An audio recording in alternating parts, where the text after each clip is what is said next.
Hello students, I hope you all are very well.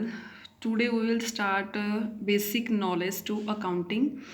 Firstly, you all welcome to the commerce department. The commerce ਦੇ ਵਿੱਚ ਤੁਸੀਂ basically ਜਿਹੜੇ 4 subjects study ਕਰੋਗੇ accounts ਹੋ ਗਿਆ, business economics, business study and MOP that is modern office practices. ਠੀਕ ਹੈ, ਤਾਂ ਜਿਹੜਾ +1 ਆ ਤੁਹਾਡਾ ਇਹ ਮੇਨ ਬੇਸ ਹੈ ਬਿਕੋਜ਼ ਜੇ ਆਪਾਂ ਸਾਇੰਸ ਸਟਰੀਮ ਲੈਂਦੇ ਹਾਂ ਉਹਦੇ 'ਚ ਤਾਂ ਆਪਾਂ ਕੁਝ ਸਬਜੈਕਟ ਜਿਹੜੇ ਪਹਿਲਾਂ ਪੜ੍ਹੇ ਹੁੰਦੇ ਜਿਵੇਂ ਫਿਜ਼ਿਕਸ, ਕੈਮਿਸਟਰੀ ਜਾਂ ਮੈਥ ਜੋ ਵੀ ਬਾਇਓ ਤੁਸੀਂ ਆਪਦਾ ਬੇਸ ਪੜ੍ਹ ਕੇ ਆਉਂਦੇ ਹੋ, ਬਟ +1 ਕਮਰਸ ਦਾ ਜਿਹੜਾ ਆਪਣੇ ਕੋਲ ਹੈਗਾ ਇਹ ਸਾਰਾ ਬੇਸ ਇੱਥੋਂ ਹੀ ਸਟਾਰਟ ਹੋਣਾ ਹੈ।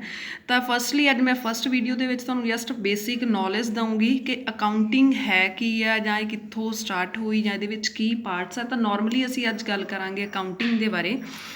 ਤਾਂ ਫਸਟਲੀ ਅਸੀਂ ਫਸਟ ਚੈਪਟਰ ਦੇ ਨਾਲ ਡੀਲ ਕਰਦੇ ਹਾਂ। ਫਸਟ ਚੈਪਟਰ ਹੈ meaning and objective of accounting. ਇਸ ਤੋਂ ਪਹਿਲਾਂ ਆਪਾਂ ਅਕਾਊਂਟਿੰਗ ਦੀ ਇੱਕ ਨੋਰਮਲ ਜੀ ਇੰਟਰੋਡਕਸ਼ਨ ਲੈਂਦੇ ਹਾਂ ਕਿ ਅਕਾਊਂਟਿੰਗ ਹੈ ਕੀ। ਤਾਂ ਹੁਣ ਆਪਾਂ ਨੂੰ ਅਕਾਊਂਟਿੰਗ ਇਹ ਨਹੀਂ ਕਿ ਅਸੀਂ ਇਕੱਲਾ ਸਬਜੈਕਟ ਹੀ ਅਕਾਊਂਟਿੰਗ ਪੜ੍ਹਨਾ ਹੈ ਜਾਂ ਅਸੀਂ ਜਸਟ ਬੁੱਕਿਸ਼ ਲੈਂਗੁਏਜ ਹੀ ਦੇਖੀ ਜਾਣੀ ਆ। ਆਪਾਂ ਆਪਦੀ ਡੇਲੀ ਰੂਟੀਨ 'ਚ ਵੀ ਅਕਾਊਂਟਿੰਗ ਨੂੰ ਯੂਜ਼ ਕਰਦੇ ਹਾਂ। ਦੇਖੋ ਡੇਲੀ ਰੂਟੀਨ 'ਚ ਆਪਾਂ ਕੋਈ ਕੰਮ ਕਰਦੇ ਹਾਂ, ਆਪਾਂ ਪੈਸੇ ਕਮਾਉਂਦੇ ਹਾਂ, ਇਨਕਮ ਅਰਨ ਕਰਦੇ ਹਾਂ, ਫਿਰ ਆਪਾਂ ਉਹਦਾ ਸਾਰਾ ਹਿਸਾਬ ਕਿਤਾਬ ਰੱਖਦੇ ਹਾਂ ਕਿ ਹਾਂ ਸਾਨੂੰ ਕਿੱਥੋਂ ਕਿੰਨੀ ਇਨਕਮ ਹੋਈ, ਅਸੀਂ ਕਿੱਥੇ ਕਿੰਨੇ ਖਰਚੇ ਕੀਤੇ, ਸਾਡੀਆਂ ਸੇਵਿੰਗਸ ਕਿੰਨੀਆਂ ਹੋਈਆਂ, ਜਾਂ ਅਸੀਂ ਫਰਦਰ ਕੀ ਬਿਜ਼ਨਸ ਹੋਰ ਸਟਾਰਟ ਕਰਨਾ। ਇਹ ਸਾਰਾ ਕੁਛ ਆ ਜਿਹੜਾ ਅਕਾਊਂਟਿੰਗ ਦਾ ਪਾਰਟ ਹੀ ਹੈ। ਨੋਰਮਲ ਲਾਈਫ ਦੇ ਵਿੱਚ ਵੀ ਆਪਾਂ ਅਕਾਊਂਟਿੰਗ ਦੇ ਨਾਲ ਡੀਲ ਕਰਦੇ ਹਾਂ, ਬਟ ਬੁੱਕਿਸ਼ ਦੇ ਵਿੱਚ ਇਹਦੇ ਰੂਲਸ ਕਿੱਦਾਂ ਜਾਂ ਇਹਦੀ ਰਿਕਾਰਡਿੰਗ ਕਿੱਦਾਂ ਉਹ ਤੁਸੀਂ ਸਾਰਾ +1 ਦੇ ਵਿੱਚ ਪੜ੍ਹੋਗੇ। ਤਾਂ ਅਕਾਊਂਟਿੰਗ ਹੈ ਜਸਟ ਜਿਹੜਾ ਸਾਡੀ ਉਹ ਲਾਈਫ ਦਾ ਮੇਨ ਇੰਪੋਰਟੈਂਟ ਜਿਹੜਾ ਪਾਰਟ ਹੈ। ਇਹ ਸਾਡੀਆਂ ਸਾਰੀਆਂ ਇਕਨੋਮਿਕ ਐਕਟੀਵਿਟੀ ਦੀ ਲੈਂਗੁਏਜ ਹੈ। ਤਾਂ ਹੁਣ ਤੁਸੀਂ ਕਹੋਗੇ ਕਿ ਇਕਨੋਮਿਕ ਐਕਟੀਵਿਟੀ ਕੀ ਹੁੰਦੀ ਆ। Economic activity means activity related to money. ਪੈਸੇ ਨਾਲ ਰਿਲੇਟਡ ਕੋਈ ਵੀ ਜਿਹੜੀ ਐਕਟੀਵਿਟੀ ਹੈ ਉਹਨੂੰ ਅਸੀਂ ਇਕਨੋਮਿਕ ਐਕਟੀਵਿਟੀ ਕਹਿੰਦੇ ਹਾਂ। ਦੇਖੋ ਸਕੂਲ 'ਚ ਟੀਚਰ ਆਉਂਦਾ ਪੜ੍ਹਾ ਕੇ ਜਾਂਦਾ, ਉੱਥੋਂ ਉਹਨੇ ਸੈਲਰੀ ਲੈਣੀ ਆ, ਤਾਂ ਉਹਦੇ ਲਈ ਉਹ ਟੀਚਿੰਗ ਇਕਨੋਮਿਕ ਐਕਟੀਵਿਟੀ ਆ। ਉਹੀ ਟੀਚਰ ਆਪਦੇ ਬੱਚੇ ਨੂੰ ਘਰੇ ਪੜ੍ਹਾਉਂਦਾ, ਉੱਥੋਂ ਉਹਨੇ ਕੋਈ ਫੀਸ ਨਹੀਂ ਲੈਣੀ, ਤਾਂ ਉਹ ਉਹਦੇ ਲਈ ਇਕਨੋਮਿਕ ਐਕਟੀਵਿਟੀ ਨਹੀਂ ਹੈਗੀ। ਤਾਂ ਅਕਾਊਂਟਿੰਗ ਸਾਡੀ ਇਕਨੋਮਿਕ ਐਕਟੀਵਿਟੀ ਦੀ ਲੈਂਗੁਏਜ ਹੈ ਕਿ ਜਿੱਥੋਂ ਜਿੱਥੋਂ ਅਸੀਂ ਪੈਸਾ ਕਮਾਉਣਾ ਉਹਨੂੰ ਅਸੀਂ ਕਿੱਦਾਂ ਰਿਕਾਰਡ ਕਰਨਾ, ਕਿੱਦਾਂ ਉਹਦੀ ਹੈਲਪ ਨਾਲ ਅਸੀਂ ਕੋਈ ਡਿਸੀਜ਼ਨ ਲੈਣੇ ਆ। ਇਹ ਸਾਰਾ ਕੁਝ ਸਾਨੂੰ ਅਕਾਊਂਟਿੰਗ ਨੇ ਦੱਸਣਾ ਹੈ।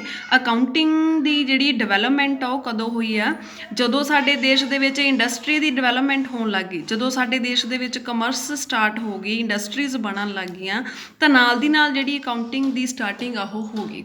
ਕਿਉਂ ਹੋਈ? ਕਿਉਂਕਿ ਪਹਿਲਾਂ ਜਦੋਂ ਤਾਂ ਬਿਜ਼ਨਸ ਛੋਟੇ ਸੀ, ਸਮੋਲ ਸਕੇਲ ਦੇ ਬਿਜ਼ਨਸ ਸੀ, ਉਸ ਟਾਈਮ ਤਾਂ ਦਿਨ ਦੇ ਵਿੱਚ 1-2 ਟ੍ਰਾਂਜੈਕਸ਼ਨਸ ਹੁੰਦੀਆਂ ਸੀ, ਉਹਨਾਂ ਨੂੰ ਨੋਰਮਲੀ ਅਸੀਂ ਯਾਦ ਰੱਖ ਲੈਂਦੇ ਸੀ।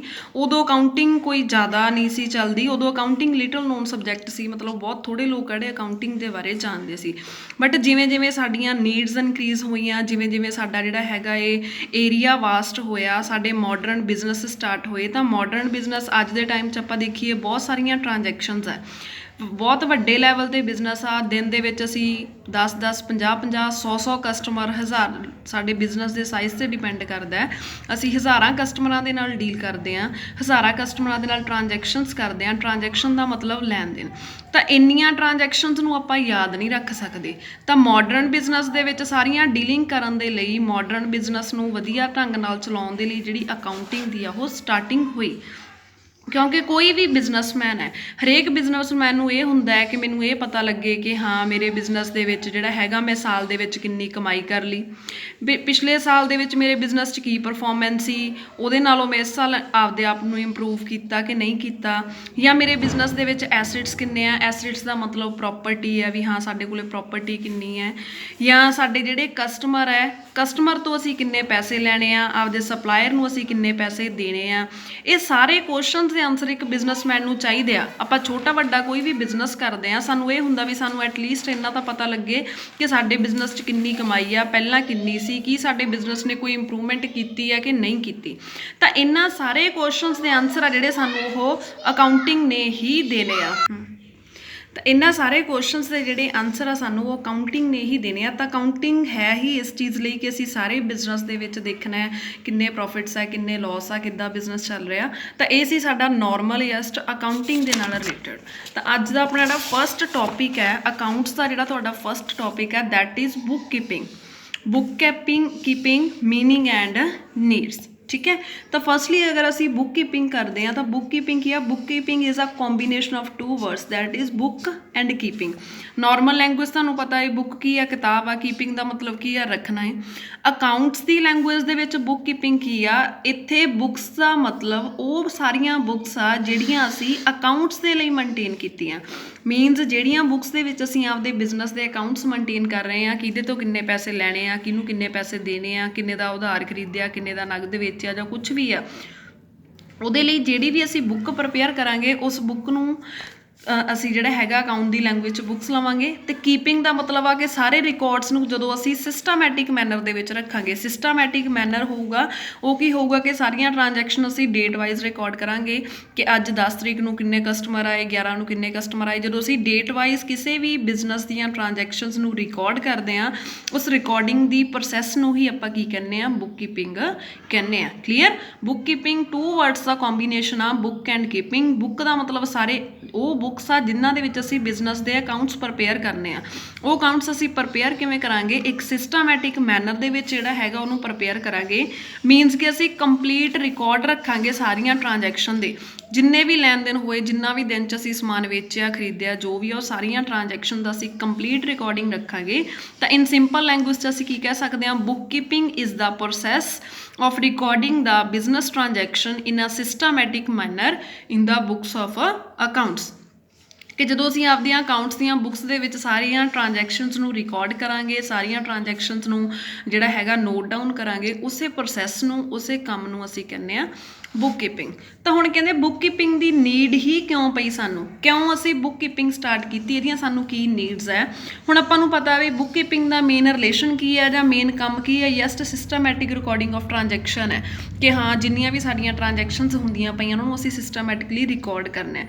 ਤਾਂ ਇਹ ਜ਼ਰੂਰਤ ਸਾਨੂੰ ਕਿਉਂ ਪਈ, ਇਹਦਾ ਫਸਟ ਐਂਡ ਫੋਰਮੋਸਟ ਰੀਜ਼ਨ ਤਾਂ ਇਹੀ ਆ ਕਿਉਂਕਿ ਹਰੇਕ ਹਿਊਮਨ ਬੀਇੰਗ ਦੇ ਲਈ ਇਹ ਬਹੁਤ ਔਖਾ ਹੈ ਕਿ ਉਹ ਦਿਨ ਦੇ ਵਿੱਚ ਸਾਰੀਆਂ ਟ੍ਰਾਂਜੈਕਸ਼ਨਸ ਨੂੰ ਯਾਦ ਰੱਖੇ। ਹੁਣ ਤੁਸੀਂ ਆਪਣੇ ਸਕੂਲ ਦੀ ਹੀ ਐਗਜ਼ਾਮਪਲ ਲੈ ਲਓ, ਸਕੂਲ ਦੇ ਵਿੱਚ ਆਪਣੇ ਕੋਲ ਜਿਹੜਾ ਹੈਗਾ 1000 2000 3000 ਸਟੂਡੈਂਟਸ ਆ ਜਿਹੜੇ ਪੜ੍ਹਦੇ ਹੁੰਦੇ ਆ।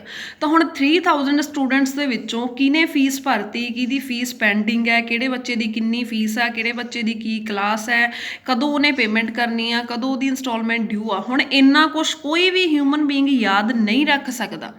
ਜਦੋਂ ਯਾਦ ਨਹੀਂ ਰੱਖ ਸਕਦਾ ਤਾਂ ਉਹਨੂੰ ਕੀ ਜ਼ਰੂਰਤ ਆ, ਉਹਨੂੰ ਜ਼ਰੂਰਤ ਆ ਇੱਕ ਬੁੱਕ ਦੀ ਜਿਹਦੇ ਵਿੱਚ ਉਹ ਇਹ ਸਾਰੇ ਰਿਕਾਰਡ ਰੱਖ ਸਕੇ। ਅਤੇ ਉਹੀ ਰਿਕਾਰਡ ਰੱਖਣ ਦੀ ਪ੍ਰੋਸੈਸ ਨੂੰ ਆਪਾਂ ਕੀ ਕਹਿ ਦਿੰਦੇ ਹਾਂ, ਬੁੱਕ ਕੀਪਿੰਗ ਕਹਿ ਦਿੰਦੇ ਹਾਂ।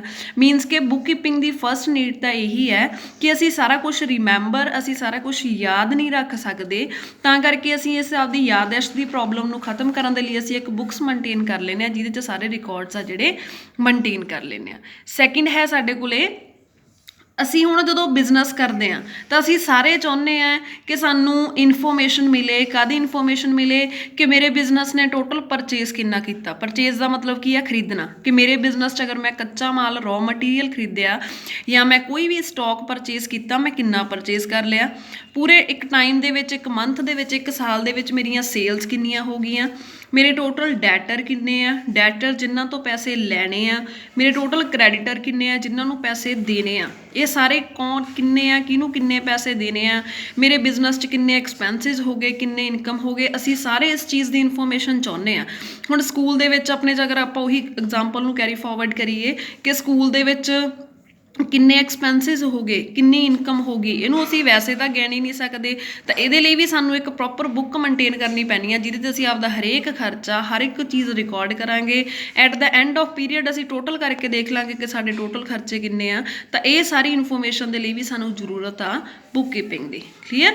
ਨੈਕਸਟ ਹੈ comparative study is possible with help of book keeping.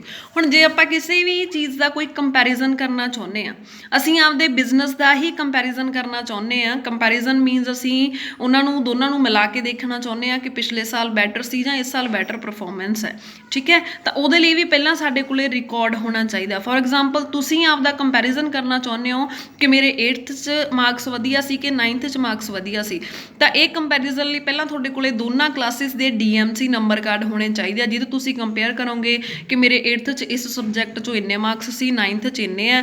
ਇਹਦੇ ਤੋਂ ਤੁਹਾਨੂੰ ਪਤਾ ਲੱਗ ਜੂ ਕਿਹੜੇ ਸਬਜੈਕਟ ਤੁਸੀਂ ਇੰਪਰੂਵ ਕੀਤਾ, ਕਿਹੜੇ ਸਬਜੈਕਟ 'ਚ ਤੁਸੀਂ ਨਹੀਂ ਇੰਪਰੂਵ ਕੀਤਾ। ਤਾਂ ਸਿਮਿਲਰਲੀ ਅਗਰ ਅਸੀਂ ਆਪਦੇ ਬਿਜ਼ਨਸ ਨੂੰ ਕੰਪੇਅਰ ਕਰਨਾ ਚਾਹੁੰਦੇ ਹਾਂ ਅਸੀਂ ਆਪਦੇ ਬਿਜ਼ਨਸ ਦੇ ਵਿੱਚ ਦੇਖਣਾ ਚਾਹੁੰਦੇ ਹਾਂ ਕਿ ਸਾਡਾ ਬਿਜ਼ਨਸ ਪਿਛਲੇ ਸਾਲ ਜ਼ਿਆਦਾ ਬੈਟਰ ਪਰਫੋਰਮੈਂਸ ਦੇ ਰਿਹਾ ਸੀ ਜਾਂ ਸਾਡਾ ਬਿਜ਼ਨਸ ਇਸ ਸਾਲ ਬੈਟਰ ਪਰਫੋਰਮੈਂਸ ਦੇ ਰਿਹਾ।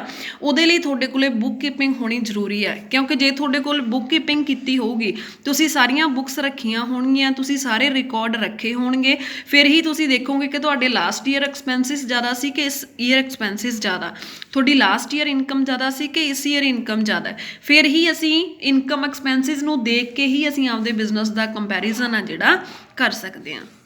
ਦੈਨ ਹੈ ਹੈਲਪਸ ਇਨ ਮੇਕਿੰਗ ਬਿਜ਼ਨਸ ਪੋਲਿਸੀਜ਼। ਹੁਣ ਦੇਖੋ ਆਪਾਂ ਬਿਜ਼ਨਸ ਕਰ ਰਹੇ ਹਾਂ, ਬਿਜ਼ਨਸ ਦੇ ਵਿੱਚ ਅਸੀਂ ਬਹੁਤ ਸਾਰੀਆਂ ਪੋਲਿਸੀਜ਼ ਬਣਾਉਣੀਆਂ ਹੁੰਦੀਆਂ, ਪੋਲਿਸੀਜ਼ ਅਸੀਂ ਆਪਦੇ ਰੂਲਸ ਬਣਾਉਣੇ ਹੁੰਦੇ, ਅਸੀਂ ਆਪਦੀਆਂ ਰੈਗੂਲੇਸ਼ਨਸ ਬਣਾਉਣੀਆਂ ਹੁੰਦੀਆਂ ਕਿ ਹਾਂ ਸਾਡੇ ਬਿਜ਼ਨਸ ਦੇ ਵਿੱਚ ਅਗਰ ਸੇਲ ਨਹੀਂ ਹੋ ਰਹੀ ਉਹਦਾ ਕੀ ਰੀਜ਼ਨ ਆ, ਉਹਨੂੰ ਖ਼ਤਮ ਕਰਨ ਲਈ ਫਿਰ ਆਪਾਂ ਕੋਈ ਨਵਾਂ ਰੂਲ ਬਣਾਵਾਂਗੇ। ਸਾਡੇ ਬਿਜ਼ਨਸ 'ਚ ਲੋਸ ਹੋ ਰਿਹਾ, ਕਿਉਂ ਹੋ ਰਿਹਾ, ਉਹਨੂੰ ਖ਼ਤਮ ਕਰਨ ਦੇ ਲਈ ਆਪਾਂ ਕੋਈ ਨਵੀਂ ਪੋਲਿਸੀ ਬਣਾਵਾਂਗੇ।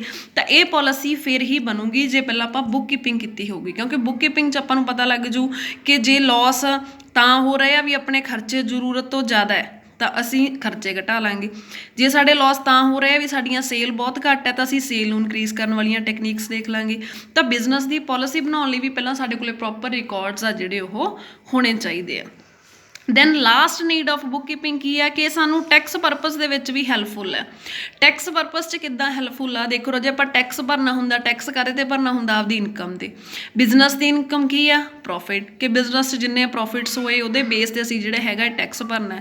ਤਾਂ ਹੁਣ ਬਿਜ਼ਨਸ 'ਚ ਕਿੰਨੀ ਇਨਕਮ ਹੋਈ, ਕਿੰਨੇ ਲੋਸ ਹੋਏ, ਇਹ ਵੀ ਚੀਜ਼ ਸਾਨੂੰ ਕਿੱਥੋਂ ਪਤਾ ਲੱਗਣੀ ਆ, ਬੁੱਕ ਕੀਪਿੰਗ ਤੋਂ ਹੀ ਪਤਾ ਲੱਗਣੀ ਹੈ ਕਿ ਜੇ ਅਸੀਂ ਪ੍ਰੋਪਰ ਰਿਕਾਰਡ ਰੱਖੇ ਹੋਣਗੇ, ਅਸੀਂ ਪ੍ਰੋਪਰਲੀ ਦੇਖਿਆ ਹੋਊਗਾ ਵੀ ਹਾਂ ਸਾਡੇ ਬਿਜ਼ਨਸ ਦੇ ਵਿੱਚ ਇੰਨੇ ਐਕਸਪੈਂਸਿਸ ਆ, ਇੰਨੀ ਇਨਕਮ ਆ, ਫਿਰ ਹੀ ਅਸੀਂ ਆਪਦੀ ਬਣਦੀ ਇਨਕਮ 'ਤੇ ਟੈਕਸ ਭਰ ਸਕਦੇ ਹਾਂ। ਤਾਂ ਬੁੱਕ ਕੀਪਿੰਗ ਦੀ ਜ਼ਰੂਰਤ ਸਾਨੂੰ ਤਾਂ ਵੀ ਪੈਂਦੀ ਆ। ਹੁਣ ਘਰੇ ਵੀ ਅਗਰ ਅਸੀਂ ਇਨਕਮ ਟੈਕਸ ਭਰਦੇ ਹਾਂ ਤਾਂ ਉਹਦੇ ਲਈ ਸਾਡਾ ਪੂਰਾ ਇੱਕ ਰਿਕਾਰਡ ਹੁੰਦਾ ਕਿ ਮੈਂ ਇੱਥੋਂ ਇੰਨੇ ਕਮਾ ਲਏ, ਇੰਨੇ ਖਰਚੇ ਹੋ ਗਏ, ਮੇਰੀ ਇੰਨੀ ਇਨਕਮ ਬਚ ਗਈ ਜਿਹਦੇ 'ਤੇ ਮੈਂ ਟੈਕਸ ਭਰਨਾ। ਅਤੇ ਉਹ ਸਾਰਾ ਕੁਛ ਫੇਰ ਹੀ ਹੋ ਸਕਦਾ ਜੇ ਆਪਾਂ ਰਿਕਾਰਡ ਰੱਖੇ ਹੋਣਗੇ। ਅਤੇ ਰਿਕਾਰਡ ਕਾਹਦੇ 'ਚ ਰੱਖੇ ਜਾਂਦੇ ਆ, ਬੁੱਕ ਕੀਪਿੰਗ ਦੇ ਵਿੱਚ। ਤਾਂ ਇਹ ਸਾਰੀਆਂ ਸਿਚੁਏਸ਼ਨਸ ਹੈ ਜਿਹਦੇ 'ਚ ਬੁੱਕ ਕੀਪਿੰਗ ਆਪਣੀ ਹੈਲਪ ਕਰਦੀ ਹੈ, ਜਿਹਦੇ ਕਰਕੇ ਸਾਨੂੰ ਬੁੱਕ ਕੀਪਿੰਗ ਹੈ ਜਿਹੜੀ ਕਰਨੀ ਪੈਂਦੀ ਆ। I hope you understand well. Thank you so much, students.